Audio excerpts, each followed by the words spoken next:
ابھی تو بالکل ٹھیک بولا، ہم تیرے کو تریونی کا پتہ بتانے کے واسطے ادھر لایا ہے، کیا یہ اس کا ریسٹورنٹ ہے؟ میں نے کہا نہیں، ادھر سے تھوڑا فاصلے پر کولابا میں اس کا جیولر شاپ ہے۔ سیسل کوٹ دیکھا ہے؟ میں نے کہا آج تک میں کسی کوٹ میں نہیں گیا۔ وہ ہنسنے لگا، ایک بلڈنگ ہے مہا کوی بھوشن مارگ پر، ایک جیولر شاپ ہے، ٹی کشن چند، وہ تریونی کا فرنٹ ہے۔ ابھی تم فرنٹ کا مطلب جانتا ہے، سامنے کا دندا پیچھے کچھ اور ہوتا ہے، دکان کے پیچھے نہیں، دندے کا نام کچھ اور ہوتا ہے، اس کی آڑ میں کام کچھ اور ہوتا ہے۔ تریونی کشن چند ایک نہیں 2 آدمی ہے، ادھر تو جیولری کا بزنس میں کوئی گھپلا نہیں، مگر کشن چند کا پارٹنر تریونی باہر سے ہیرے اسمگل کرتا ہے، قیمتی پتھر لاتا ہے، خود نہیں لاتا، منگواتا ہے۔ اس کا کیریئر سب چھوکری لوگ ہے، دیسی ولایتی، سب ایک نمبر کا چھوکری ہے جو باہر آتا ہے اور جاتا ہے۔ باہر سے جو ٹورسٹ آتا ہے وہ ادھر آ کے پیسہ خرچ کرتا ہے، کبھی کنگلا ہو جاتا ہے یا کنگلا کر دیا جاتا ہے۔ میں سمجھا نہیں۔ دیکھ اپنا مغز حاضر کر، ہریش چندر نے کہا۔ ممبئی میں بہت ٹورسٹ لوگ آتا ہے، وہ اکثر جو بیچ پر کسی ہوٹل میں ٹھہرتا ہے، ادھر بہت ہوٹل ہے، hotel sea side, sea and sand, palm grove beach hotel, بہت اچھا ہوٹل ہے صاحب۔ تریونی کا آدمی ادھر پھرتا ہے، کسی ایک ہوٹل میں نہیں، بہت سے ہوٹل میں دیکھتا رہتا ہے کہ کون سا غیر ملکی چھوکری شوقین ہے، کس کا پاس مال کم ہے، کون اکیلا ہے، وہ تریونی کو بتاتا ہے، اور تریونی ایسا انتظام کرتا ہے کہ وہ پھنس جاتا ہے، اس کو پیسہ مل جاتا ہے، اور پھر وہ تریونی کا کوئی بھی کام کرنے پر مجبور ہوتا ہے۔ ابھی ہم کیا بات بتائے تم کو، اکیلا چھوکری تو ایسے ہی اٹھ جاتا ہے، اس کو گاڑی میں ڈالا اور لے گیا، ایک دم کنگلا کر کے چھوڑ دیا، یا اس کو فوٹو موٹو اتار لیا اور بس۔ میں نے کہا یہ نکتہ واضح ہو گیا مجھ پر، آگے چلو۔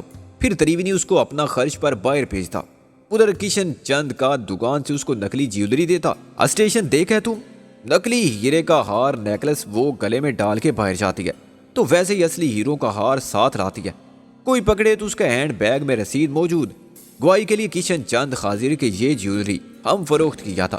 میں سمجھ گیا، لیکن اس معاملے کا ہمارے مسئلے سے کیا تعلق ہے؟ میں نے کہا ابھی غصہ مت کرنا، ایک بار بولتا ہوں تیرے کو، تیرا فائدے کے واسطے۔ ہریش چندر نے کہا تیرا یہ دھرم پتنی ادھر کشن چند کا پاس جا کے بولے گا کہ میرے کو تریونی صاحب سے ملنے کا ہے۔ کشن چند اتنا بے وقوف تو نہیں ہے کہ یہ بات سن کے کہے جائیے وہ آپ ہی کا انتظار کر رہے ہیں، وہ پوچھے گا نہیں کہ تم کون ہو اور کس نے بھیجا ہے تم کو۔ بتاتا ہوں، ابھی کھانا بھی ساتھ کھاؤ۔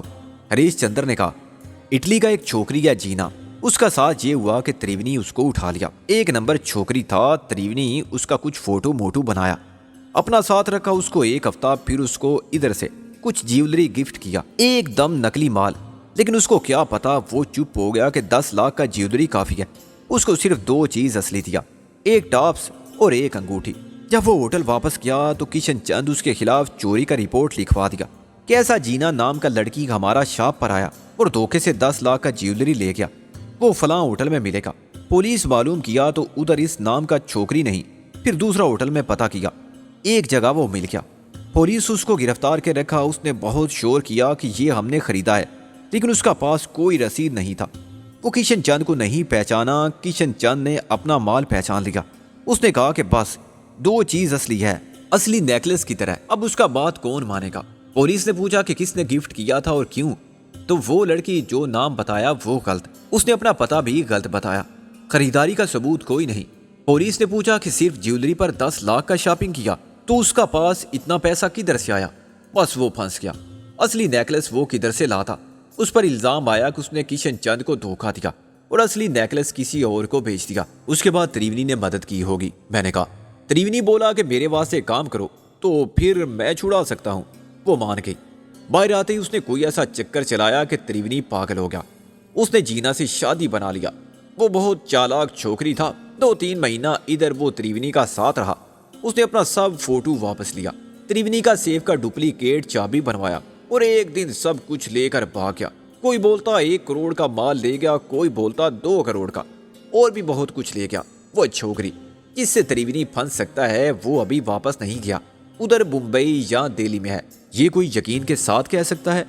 اس کا پاسپورٹ ویزا ختم ہو گیا تھا، تریونی کو پکا پتا ہے کہ ابھی وہ دوسرا ویزا نہیں لیا، اندر باہر سفارت خانے میں بھی تریونی کا آدمی سب معلوم کیا، جینا کا فوٹو سب جگہ دیا، وہ نہیں ملا، اس کو 2 مہینے بعد جینا کی طرف سے ایک خط ملا کہ نقد رقم اور جیولری کو بھول جاؤ، کاغذات وغیرہ کا سودا کرنا ہے تو ٹیلی فون کا انتظار کرو، لیکن اس کے بعد کچھ نہیں۔ یہ سب تم کیسے جانتے ہو؟ ہم اس کا مدد کیا تھا، ہریش چندر بولا۔ جب وہ تریونی کے گھر سے نکلا تو اپنا گاڑی چھوڑ کے ہمارا گاڑی کی ڈکی میں چھپ گیا۔ ہم کو کیا معلوم، ہم گاڑی سروس کرا کے لایا تھا اور ادھر سگریٹ لینے کا واسطے رک گیا تھا۔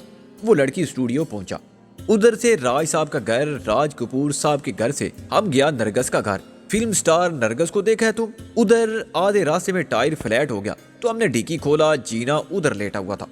ہم نے پولیس کے حوالے کرنے کا دھمکی دیا تو وہ ہاتھ جوڑا کہ تم کو سب بتا دے گا۔ اگر ٹائر فلیٹ نہ ہوتا تو وہ کیا کرتی؟ وہ رات کو کہیں نکل جاتا اندر سے لاک کھول کر۔ ہریش چندر نے کہا خیر ہم اس کو گھر لے گیا۔ ابھی وہ کوئی شریف لڑکی نہیں تھا، مگر اس نے ہم کو سب بتایا، اپنا سب فوٹو بھی دکھایا جو تریونی اتارا تھا۔ ہم نے کہا کہ تم اچھا کیا، اس بدماش کو اچھا سزا دیا۔ 1 مہینہ وہ ہمارے ساتھ رہا کیونکہ ہم اس کا واسطے دوسرے نام سے پاسپورٹ بنوایا اور ویزا حاصل کیا۔ ابھی وہ اٹلی میں ہے، لیکن تریونی سمجھتا ہے کہ ادھر بھارت میں ہے۔ اس کے خاموش ہو جانے کے کچھ دیر بعد میں نے کہا اب یہ بھی بتا دو کہ مس جینا کی اس کہانی میں ہمارے لیے کیا ہے؟ تم کو تریونی کا پاس جانا ہے نا؟ ہریش چندر بولا یہ تمہارا دھرم پتنی کشن چند کے پاس جاوے اور بولے کہ ہم جینا کا فرینڈ ہے، تریونی کا واسطے پیغام لایا ہے، تریونی جدھر بھی ہوئے گا اس کو پہنچا دیا جائے گا۔ اور واپسی کیسے ہوگی اس کی؟ میں نے کہا واپسی کیا مشکل ہے۔ ہریش چندر نے کہا یہ بولے گا کہ جینا ہم کو سودا کرنے کے واسطے بھیجا ہے، تمہارا سب چیز تم کو واپس مل جائے گا، ہم کو بتاؤ کتنا مال دے گا۔ ہم واپس جا کے جینا کو بتائے گا اور ہم واپس نہیں جائے گا تو جینا تمہارا بیڑا غرق کر دے گا۔ کیا وہ پوچھے گا نہیں کہ جینا سے تمہارا کیا رشتہ ہے اور تم خود کون ہو؟ فرض کرو ثبوت مانگا اس نے تو جینا کا سارا سٹوری ہم سنا دیا جو کسی کو نہیں معلوم۔ یہ سٹوری کافی ہے، اس کا فوٹو بھی دکھائے گا ہم۔ ایک انگوٹھی ہے جو تریونی اس کو دیا تھا، وہ نکلی ہیروں کا نیکلس بھی ہے جو پولیس نے برآمد کیا تھا، جینا بعد میں تریونی کے گھر سے لے آئی تھی۔ اگر یہ سب دکھائے گی تو تریونی کا باپ بھی مانے گا۔ تم نے بالکل ٹھیک کہا، میں جاؤں گی، نادو بولی۔ میں نے اسے گھور کے دیکھا، کہاں جاؤ گی؟ تمہارا دماغ خراب، دماغ ٹھیک ہے میرا؟ میں تریونی سے ملنے اس کے گھر میں جاؤں گی، میری فکر مت کرو۔ نازو نے کہا ابھی میری بھی ایک بات سن لو۔ ہریش چندر بولا میں نے تم کو طریقہ بتا دیا، ہم پرتھوی راج سے بولے گا کہ ان دونوں کو ہم شیامو دادا کے پاس چھوڑ دیا تھا، اس کے بعد ہم نہیں جانتا کہ کیا ہوا۔ میں نے کہا اگر پرتھوی راج خود تصدیق نہیں کرے گا تو مجھے کیا اعتراض ہو سکتا ہے؟ مجھے تو کام سے غرض ہے، کام تم نے کر دیا، مال پر بھی تمہارا حق بنتا ہے۔ مال؟ کیسا مال؟ اس نے کہا وہی جو تمہارے باس نے دیا ہوگا کہ شیامو دادا کو دے دینا۔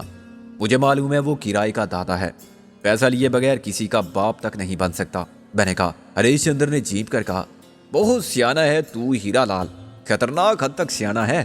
تم کو مجھ سے کوئی خطرہ نہیں ہونا چاہیے کیونکہ تم نے میرے ساتھ برائی نہیں کی، میری مدد ضرور کی ہے، لیکن شیامو دادا سے مجھے پرانا حساب برابر کرنا ہے۔ میں نے کہا تم جانتے تھے اسے پہلے سے؟ زیادہ پرانی واقفیت نہیں ہے۔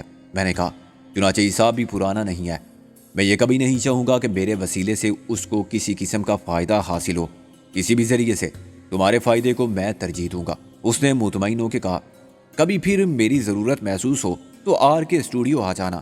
میں نے کہا چوکیدار بھگا دے گا مجھے کہ یہاں کوئی ہریش چندر نہیں ہے۔ وہ انسا تم کہنا رمیش چونا سے ملنا ہے۔ میں نے کہا چونا؟ کون سا چونا؟ چھالیا کتھے والا؟ وہ بولا نام پڑ گیا میرا خواہ مخواہ کہ میں سب کو چونا لگا دیتا ہوں۔ خواہ مخواہ تو نہیں، ابھی تم نے شیامو دادا کو چونا لگا دیا۔ میں نے کہا اور سچ تو یہ ہے کہ اپنے پاپا کو بھی سچ بولنے کی کیا ضرورت ہے؟ تم کو کس نے بتایا کہ پرتھوی راج کو پاپا کہتے ہیں سب؟ کیا یہ غلط ہے؟ ساری فلم انڈسٹری میں وہ پاپا ہیں، موسیقار ہیں۔ میں نے کہا بھی تیرے کو سب معلوم ہے تو بولتا ہے کہ ممبئی میں نیا آیا ہے، وہ پھر ممبئی کے لہجے پر آ گیا۔ اچھا اب اپن چلیں گا، 1 منٹ مجھے کوئی ایسا پتہ ٹھکانہ بتا دو جہاں تم ہم پھر مل سکیں۔ میں نے کہا اسٹوڈیو کے باہر۔ اس نے سوچ کے کہا میرے کو ڈر لگتا ہے یار بھی کہتی ہو اور ڈرتے بھی ہو۔ میں نے کہا اچھی ہے یہ یاری، ہم ایسے ہوتے تو تمہارا فائدہ کیسے برداشت کرتے؟ تم سے باربرا نے 50-50 کی بات کی تھی، ہم نے تو نہیں کی، حالانکہ ہم بھی کر سکتے تھے۔ وہ قائل ہو گیا۔ اس نے مجھے کولابا کا ایک پتہ لکھ کر دیا جس پر فون نمبر بھی تھا۔ یہ بھی اپنا گھر ہے، تم میرا نام لوگے تو جگہ مل جائے گی، لیکن دیکھو اس کو مشکل میں مت ڈال دینا۔ اس کو؟ وہی جو اس پتے پر ملے گی، رات کو نہیں ملتی، وہ دن میں جاؤ